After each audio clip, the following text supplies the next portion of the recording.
அல்லாஹ்வுடைய தூதர் மீது எப்படி வஹி இறக்கப்பட்டது இன்னொரு வசனத்தில் பார்க்கும்போது அல்லாஹ் சுப்ஹானஹு வ தஆலா சொல்கிறார், இன்னா நஹ்னு, நாங்கள் இந்த குர்ஆனை இறக்கினோம், அன்ஸல்னா, இந்த குர்ஆனை நாங்கள் இறக்கினோம் அரபியன், அரபி மொழி, லஅல்லகும் தஅகிலூன், நீங்கள் அனைவரும் இலகுவாக புரிந்து கொள்ள வேண்டும். அதற்காக தான் இந்த குர்ஆன் அரபி மொழியில் இறங்கியது என்று அதனுடைய காரணம் அல்லாஹ் சொல்லியிருக்கிறார். அப்ப அந்த அரபி மொழி, அந்த ஹதீஸுக்கு என்னென்ன அர்த்தங்கள் குர்ஆன் சொல்லுகிறது, குர்ஆன் இல்லாமல் இருக்கக்கூடிய இடங்களில் விட்டிருங்க. இப்ப இருக்கக்கூடிய குர்ஆன் அந்த ஹதீஸுக்கு அர்த்தம் என்ன? முதல் அர்த்தம், குர்ஆன் அந்த ஹதீஸுக்கு சம்பவம் என்ற அர்த்தம் சொல்லுகிறது. ஜுமாவுடைய தினத்தில் ஜுமாவுடைய தொழுகையில் இரண்டாவது ரக்அத்தில் நாங்கள் அடிக்கடி ஓதுகின்ற ஒரு அத்தியாயம், ஒரு சூரா, அல் அதாக ஹதீஸுல் காஷியா. அங்க வரக்கூடிய அந்த ஹதீஸ் என்ன அர்த்தம்? அல்லாஹ்வுடைய தூதர் மீது வசனம் இறங்குகிறது, காஷியா, சூழ்ந்திருக்கக்கூடிய அந்த அதாவை பற்றி, அந்த மறுமை நாளை பற்றி, அந்த வேதனை பற்றி நபியே அந்த சம்பவம் உங்களுக்கு தெரியுமா?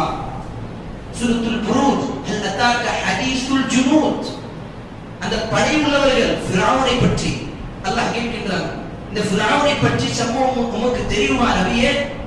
அதை கொண்டு சூரத்துல் தூர் 52வது அத்தியாயத்தில் அல்லாஹ் கூறுகின்றார், ஹல் அதாக ஹதீஸு ضيف இப்ராஹிம் அல் முக்ரமி, இப்ராஹிம் அலைஹிஸ்ஸலாம் அவர்களிடம் வந்த அந்த விருந்தாளிகள், அவர்களுடைய சம்பவத்தை பற்றி நபி உங்களுக்கு தெரியுமா? அப்ப அல்லாஹ் அந்த இடத்தில் சொல்லக்கூடிய அந்த ஹதீஸுக்கு அர்த்தம் அந்த சம்பவம், அந்த செய்தி.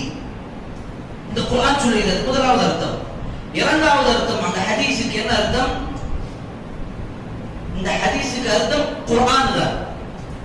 ஹதீஸுக்கு அர்த்தம் அல்லாஹ் குர்ஆனிலே குர்ஆனுக்காகவும் பயன்படுத்தி இருக்கிறார். சூரத்துல் முர்ஸலாத் 77வது அத்தியாயம் கடைசி வசனம், ஃபபி ஐயி ஹதீஸின் பஅதஹு யுமினூன், இந்த குர்ஆனுக்கு பிறகு, இந்த ஹதீஸுக்கு பிறகு அவர்கள் எதன் மீது ஈமான் வைப்பார்கள், நம்பிக்கை கொள்வார்கள். இதே வசனம் சூரத்துல் அராஃப் 7வது அத்தியாயத்தில் அல்லாஹ் கூறுகிறார், ஃபபி ஐயி ஹதீஸின் பஅதஹு யுமினூன், நபியே இந்த ஹதீஸுக்கு பிறகு, இந்த குர்ஆனுக்கு பிறகு அவர்கள் எதன் மீது ஈமான் வைப்பார்கள், நம்பிக்கை கொள்வார்கள். சூரத்துல் கலம் 28வது அத்தியாயத்தில் அல்லாஹ் கூறுகிறார், 68வது அத்தியாயத்தில் அல்லாஹ் கூறுகிறார், ஃபதர்னி வ மன் யுகஸ்ஸிபு பிஹாதல் ஹதீஸ், நபியே இந்த குர்ஆனை புறக்கக்கூடியவர்களை விட்டு விடுங்கள், அவர்களுடைய பொறுப்பு என்னை, நான் அவர்களை பார்த்து விடுவேன். இந்த குர்ஆனை யார் புறக்கணிக்கிறார்களோ அவர்களை நீங்கள் விட்டு விடுங்கள். வ மன் யுகஸ்ஸிபு பிஹாதல் ஹதீஸ், இந்த ஹதீஸை, இந்த குர்ஆனை புறக்கணிக்கக்கூடியவர்களை. அப்ப அந்த